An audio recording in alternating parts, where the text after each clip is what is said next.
Nope. Okay. Cool. So I was, or I'm from here. I'm born and raised in St. Petersburg. Everybody know what that is? 45 minutes from here. And that's how, come on in. You don't get to sit in the back though. Two more, okay. That's how Rebecca and I met each other. So, yep, then Dr. Ray, he was a patient also. And it was an honor to be asked to do something like this because it's not my forte typically to do public speaking, even though if you've already sat with me, you know that I will ask you a lot of questions. And it's a lot of talking typically when everybody comes in. I get to know what their background is, why are they coming to see me, and all those different things. How many people have never been to a chiropractor? How many people have been to one? How many people have been to more than one? One person. Anybody over here? More than one? Nobody? Okay, so that was you back there? You've been to more than one? Would you say that they were the same or they were very different? Different. Very different. Most people don't realize that, number one, they don't know what we do, and they don't realize that we're very, very different. And I used to think that all physical therapists were the same, or that's not true. It's very much similar to comparing dentists. Not all dentists are the same. Not all lawyers are the same. Not all math teachers are the same. Not all piano teachers are the same, right? So what I do when somebody says chiropractor, I feel honestly that puts me in a box that I almost don't belong in because I do more than just chiropractic. So I don't know about, and I'm not going to claim to know a lot about musicians, but I do get to work on them, and I get to work on athletes of all different ages. But I do put high elite athletes in with where all of you are, elite at what you do. Would you agree with that? So that maybe you don't train like an athlete, but by a raise of hands, should you? By a raise of hands, this is ownership, should you train like an athlete to be good at what you do? Yeah, so discipline, right? Discipline with exercise, discipline with diet, discipline with stretching. Who here thinks they need to improve? A lot of us. So, but if you didn't think you needed to improve, you're just going to stay where you are, right? You wouldn't be in this room if you knew, you wanted to be up here. You wouldn't be here. So I would guess that 99.9% of the people that I will meet today and not next Tuesday, the Tuesday following, are people like yourselves that are very good at what you do already and ready to go to the next level. So I will, and most of you, those of you that have met me already, right? I kind of pushed you to have you answer your own questions of, well, I know I want to go up here, but I'm here, so how do I get there? Well, I didn't answer those questions for you. I let you answer those questions because you know. And if you don't know, call me. Every single one of you has full permission to reach out to me. I put my phone on silent during the night. So if we're weird time zone, don't worry about it. But email me, we can use WhatsApp, whatever. I am here as a resource for multiple things, not just what are the common things? Wrists, elbows, shoulders, necks, backs. Okay, I'm here for gut, I'm here for brain, I'm here for stress. Whatever you think, whether you think I can help you or not, if I can't help you, I will help you strategize into where you probably need to go, okay? So look at me as a resource of how do I improve my self-care and so you can get better to go to that next level. Does that make sense? A little bit of housekeeping. I put up here on your way out, there's sheets. I thought that these might be kind of cool. I have a sheet here of back care instructions. Does anybody think back care is important? Yeah, there's a list. It's not very, it's a lot. It's a little, but it's important. This one I thought would be relevant. These aren't stretches. Does everybody understand the difference between stretch and an exercise? A stretch is trying to lengthen, exercise is trying to shorten, okay? So, or make stronger. This is more for shoulder, upper extremity, strengthen, okay? And by the looks of it, this was probably where a lot of people need to work, okay? The other thing I brought in was, it's about anatomy and some physiology about neck pain, okay? So again, these sheets are up here. If we run out, I'm sure somebody here can find out find a way to copy some more. So I only grabbed really fast running out of my office the other day, a handful of stuff. This one is really interesting. I hope I have enough. This one has to do with where the different bones of the spine, what they're called, but where they are in the spine, and then where do those nerves go in the body, what organs. So a lot of people don't realize that the first three in the neck, the top, go to ears, nose, and throat. So there are people that come to me with ears, nose, and throat problems because they know this chart. Does that make sense? So if we're looking at things going into the shoulder, the elbow, the hand, you can look at this and go, well, where does that come from? So this is pretty cool, okay? It also gives you the symptoms, because most of us really just, we don't know anatomy, we know symptoms. This one, on the other hand, talks about, mostly about postural issues. And as you well know, if you've already talked to me, how big am I on posture? Big. I'm really big on posture. But what I really find cool about your profession, are we sitting up straight? Cute. Are we picking up our phones? How many people look down at their phones? How many people try not to look down at your phone? That's winning, because we all look down at our phone. The winning part is realizing we gotta bring it up. We gotta bring it up. Matter of fact, the rest of your time around each other, until you guys go your separate ways, rib check each other, knock each other, hit the phone, pull the head, do whatever you need to do. Make it a point to change not just your habits, but your friends. Because phones are literally, the laptop sitting doing this stuff, literally changing us permanently. If you're everybody stretch it now. Stretch, yeah, so that's really huge. And a lot of the things that I'm gonna cover with you, it may sound like it's just really geared towards you. This is geared towards everybody. I don't care if you're trying to be really good at pickleball. You know, it all plays a part. So I don't want you just paying attention to your posture while you're playing the piano, which I know is pretty important to do.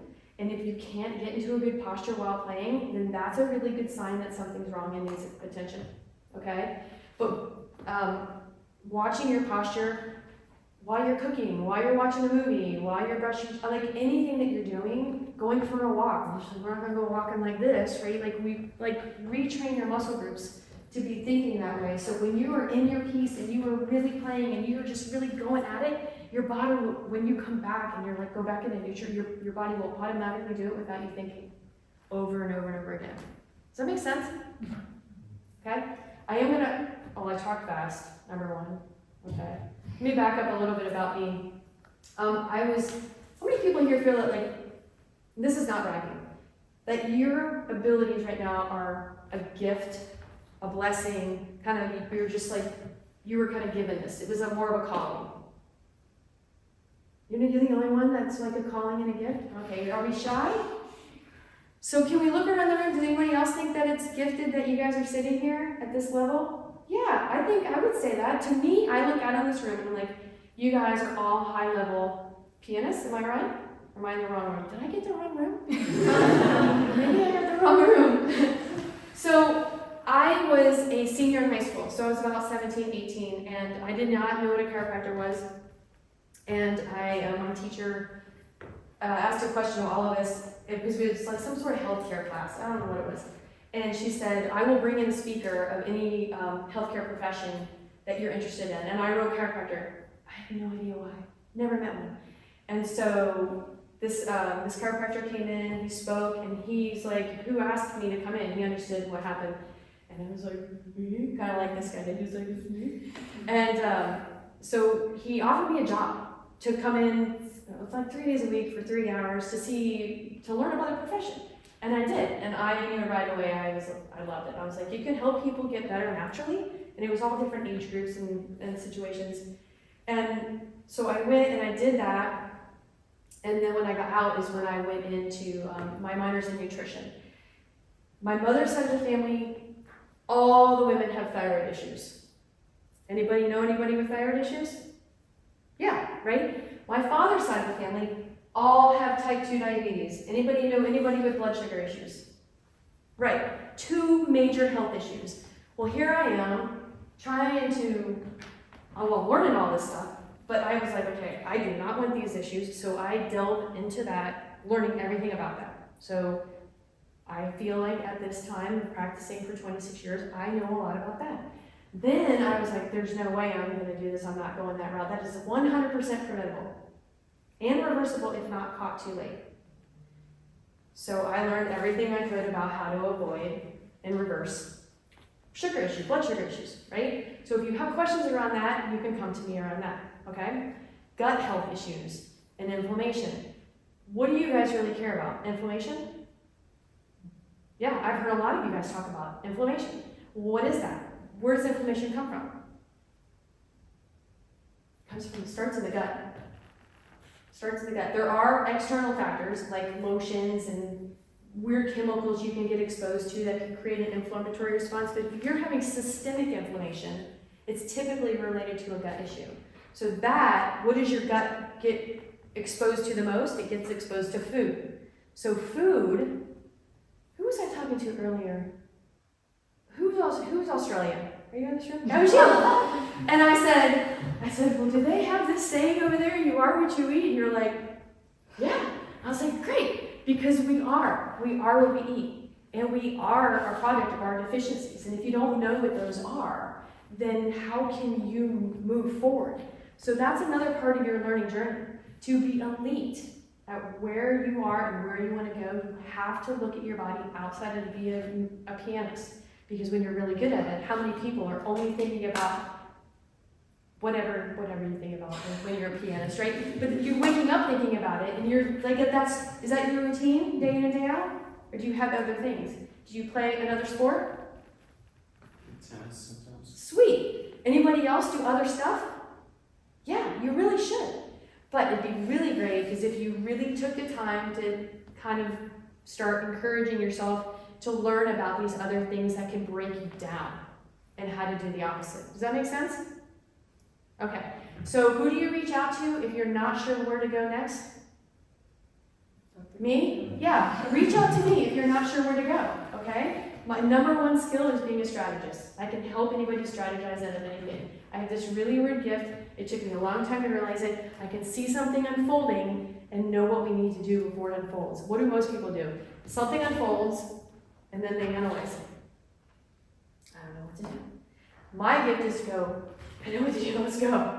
I know what to do. So with that said, I don't know everything. If I don't know how to help you, I will help you find a direction. Okay? We good with that? Okay. So self-care isn't selfish. Y'all are a really good age to learn that. Because you'll see our mothers and our grandmothers and our fathers, they'll fall apart. Because that self-care isn't there, and then they're trying to put it back together. It's about a healthy boundary more than anything, but if you don't have the knowledge around it, you gotta get that knowledge. Like, what is self-care? Right? Simple. Diet, exercise, sleep. If we could just keep it there on those three, we're doing good. Okay? Wait, let's add another one, happiness. If you're not happy, we gotta figure out why you're not happy. Seriously. If you could figure out why you're not happy and have that awareness of what's causing your unhappiness, there's got to be another end of the stick. Other end of the stick is what they call it. Where like, here's what I'm not happy. How do I get happy? What's in between? What's that transition? And sometimes that's self-reflection. This is a lot for this, for this talk today, but it's worth it. So that's all mental stuff. Again, another thing that we could talk about. If you ever want to learn about how to deal with all of these mental things that are creeping around, I can help you out with that too. And again, it's not me sitting here and doing a session and all that. It's literally just saying, listen, try this book, try that video, try this speaker, try that podcast, because that's what we didn't, well, who else here is like over 45? Is it just me? Okay, we didn't have that, right? We didn't have any of that. So we didn't have access to that. So you guys are just super blessed with like waiting for a train or driving to work. That's all I do is listen to stuff, okay? So let's talk about some stuff that I feel like is relative to prevention and your injuries, which would be wrist, right? Elbows, shoulders, necks. How many people actually know of and can like think, yeah, I know these 3 stretches that are good for my arms? Okay, so if you don't, what do you think you should do? Get some? Yeah, just get some. There's probably 15 to 20 stretches you can do for a wrist and an elbow and a shoulder. Just pick 3 or 4 of them. You don't have to be over the top with that.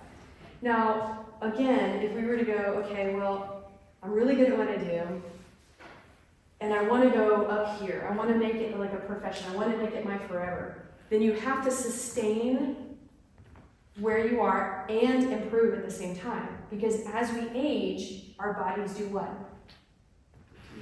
Yeah, they break down. Now, they have that ability to heal themselves, right? We cut ourselves, they can heal themselves. But given the right circumstances, you can heal faster, okay? Or that healing will drag out. For example, I'm just going to use blood sugar again just because we just talked about it. And so remember I was telling you my father's side? So my father never took any of my advice. My parents are both 72. And they've been separated since I was very, very young. But they're 2 days apart in age. And my mother is 72 and can run around 50 and 40-year-olds. And I'm not kidding you when I say that. She has so much energy and vibrancy. And has she had issues and traumas and falls and, all of that? Yes. She's the one involved with thyroid issues, which is an autoimmune, right? But she's taken my advice. He has not taken any of my advice, and I actually had to let it go a long time ago. You may come across this at one point in your life where you're just really trying to help someone you really, really care about, and they just are not listening to you. Has anybody ever experienced that? You love them for them, you care about them, and they just are not listening. Okay? Well, that's my father. And I have a little sister and a stepmother of 35 years, and they've kind of watched this unfold. And what's happened is I've kind of come to the fact that that's not going to change, and I still love him. But what's happening in his life? He's a grown man, made his own choices, and what that particular disease does, especially you have that disease and you smoke and you drink. That makes it worse, right? So now he's 72. I've got these 2 72-year-olds in my life, who one's running around 40-year-olds, and the other one's wearing, using a cane and can't see and has lost all his teeth and his hands shake like tremors. That's where type 2 diabetes goes, by the way. So I just want to impress upon you guys to learn your stretches. I'm not going to come up here and if you come in for a session, I customize your time, your 20 minutes with me, which, by the way, it flew, didn't it? We were in there and it was gone and it was over, right? So that's why I said, if you have more questions or anything, feel free to reach out, because you probably will. I mean, that's life. So the stretching, I think, is going to be huge, but equally as important is going to be, creating that routine of resistance training. The word exercise, I feel like, has a negative connotation with it, because some people don't. Does anybody not like to exercise? Okay.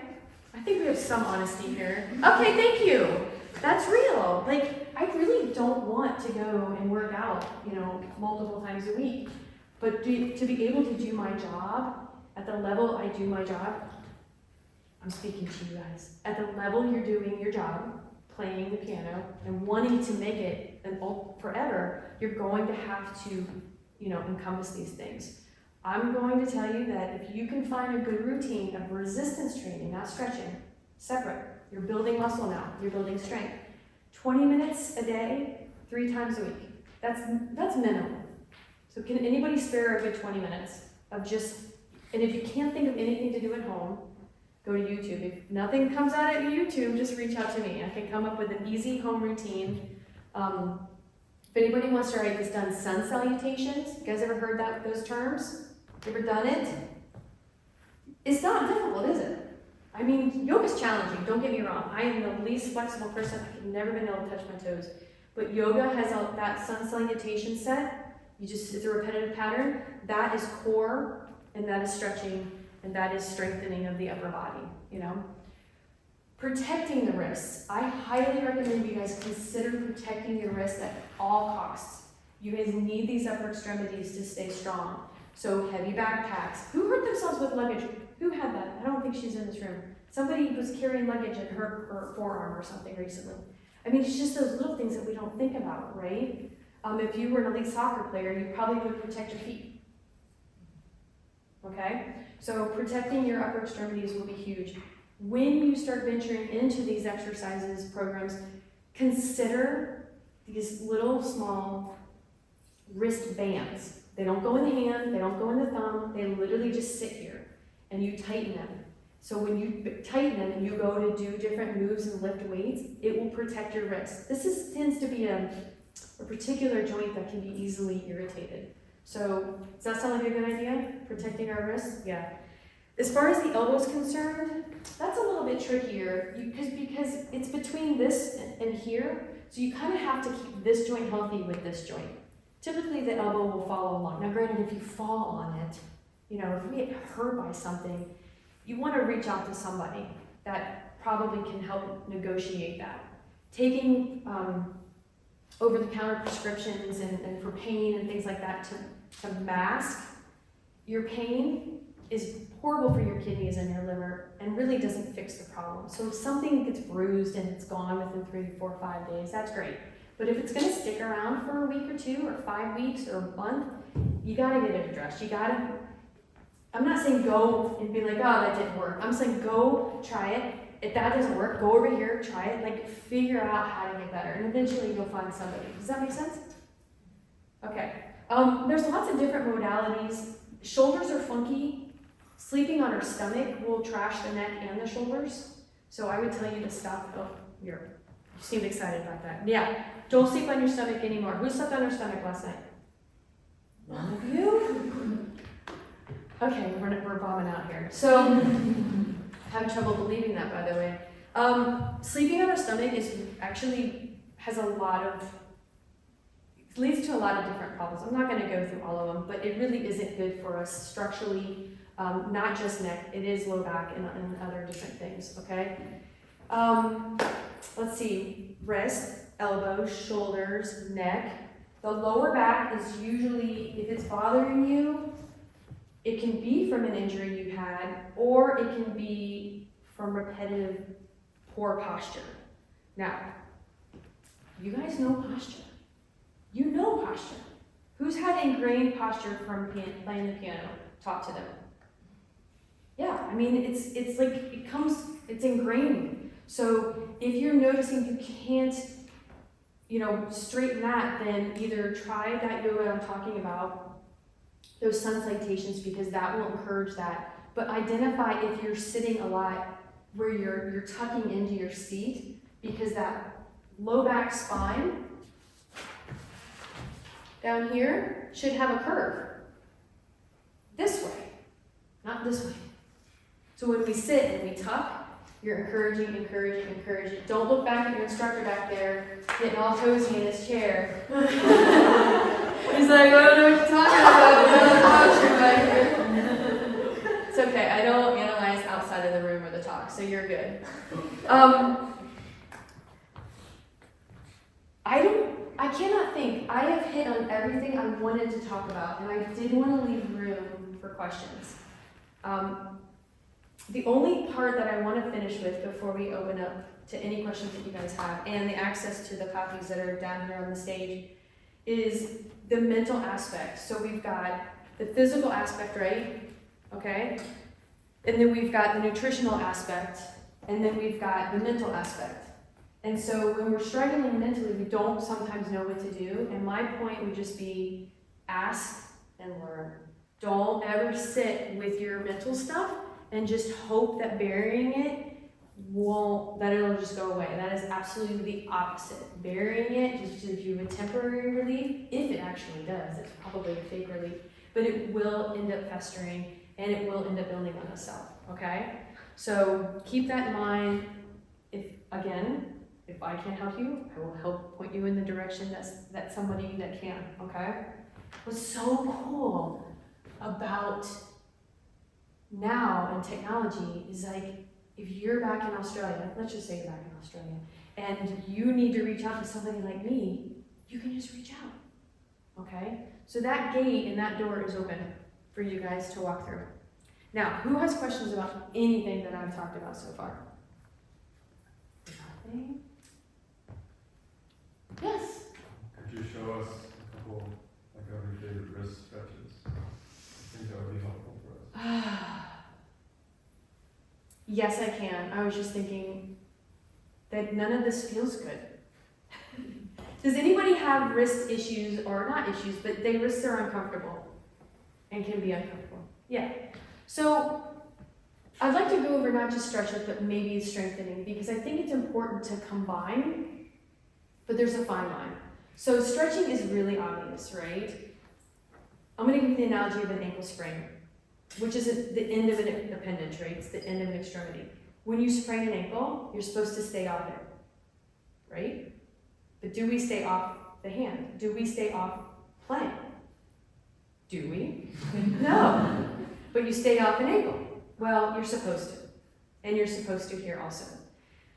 What else do we do? It's rice, R-I-C-E. So it's rest. What's I?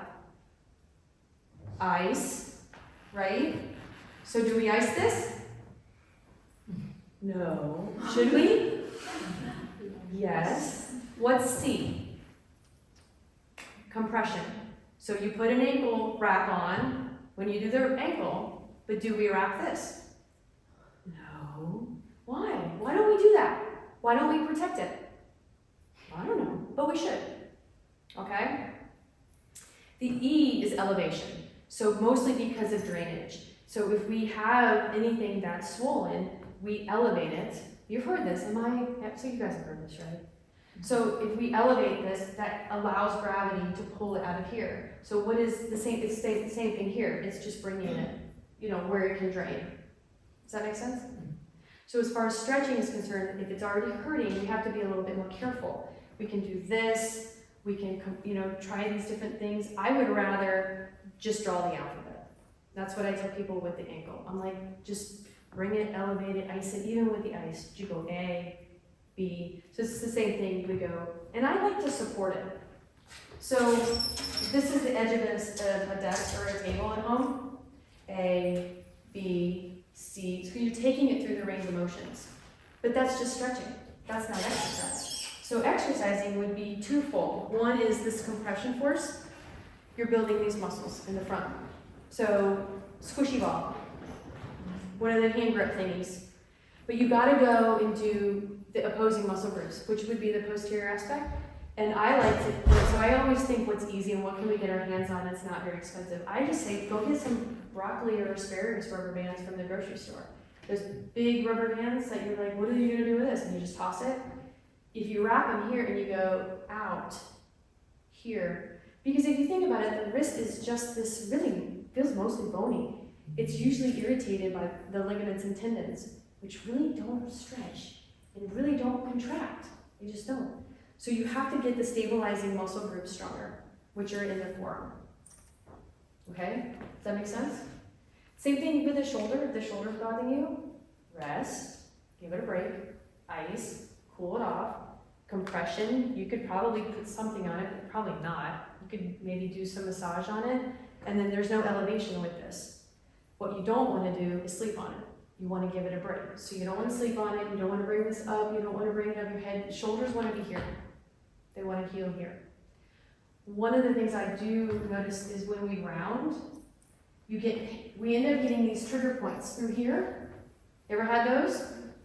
That's usually, we think it's because our head's forward, that's part of it. Because if you're constantly like walking around with a head carriage, it'll pull there. But what I've noticed, especially since phones and laptops, we're rounding, most of our jobs are rounding.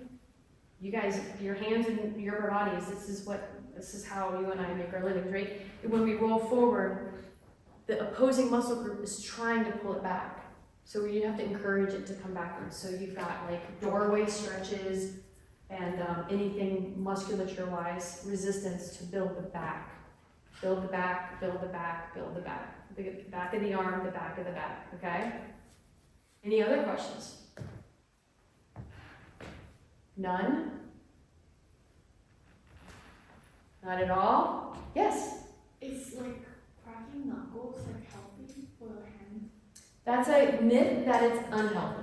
Now, I think if you have to like force it, no, I didn't really force it. Mine can do that. Like they're not doing it now, but they can do that really like in the morning. So that's a pressure building up and you're just releasing it. Now, there are people that take their neck, 2 hands. You've seen them? Nobody's ever seen it? They're like, okay, that's a problem. But if you just move it and it's making noise, that's okay. It's literally just a release of pressure that's building. And I believe the more we use things, the more pressure will build in these different joints, for sure. That's a good question. Any other questions? Yes? So you mentioned that sleeping on your stomach is really bad. What would you recommend in terms of that? You have 3 other options. You've got back. Well, and this is a good, and let's expand on this. You have back and side. I don't recommend, and there are people, I don't know how they do it. You just sleep on one side, they're there the rest of the night. I don't know how you do it. I'm like a toss and turner. So I'm just like on all 3. But one of the things I think is really great, especially for, well, it's just everybody, it's not just you, is when we sleep, if we roll up in a ball, how do you expect to feel great getting up in the morning if you sleep in a ball all night? So that would be the first thing I would change. The other thing I would change is when we sleep, whether you're on your back or on your side, is to not have a chin tuck. That really, weeks, months, years of constantly going to sleep and spending hours with our chin tuck is the complete opposite direction of how all of those bones in the neck are trying to be in an arc. So I tell patients and people, like, how can you'll know if your head's in neutral because with your lips and your mouth closed, you'll feel your teeth not touching. And that's when you know that you're in a neutral. So that's my gauge when I'm sleeping. I'm like, teeth are touching, and then I just move until I'm back, and then I fall asleep. And it's a reset all night. But when you wake up and you're like, oh my God, no neck pain. Oh my God, no stiffness. Like you'll retrain yourself with that. So that's good. Yeah, you wouldn't stand like this for hours on end, and that's how we sleep when we sleep on our stomach. So it ends up like contorting and being, and we usually always do one side. So it ends up being a problematic for that. Any other questions? This means you're gonna have to talk up. Okay, who's brave enough to tell me one thing you got out of the chat today, at the talk? You get one thing? Yes. Don't sleep on your stomach. Don't sleep on your stomach. Any other ones? Stretch. Okay. What else should we do? Exercise. What else should we do? Rest. What else should we do? Eat well would be good. Eat well would be good. Anything else? I think we're hitting those pretty good. Okay. If you don't have any more questions, I'll be up here. Come grab some of these sheets. I think you'll find them helpful. And I probably just oh, wait a minute. I'm doing good. Okay. We're doing good. Okay. You're free to go. Roam about the cabin.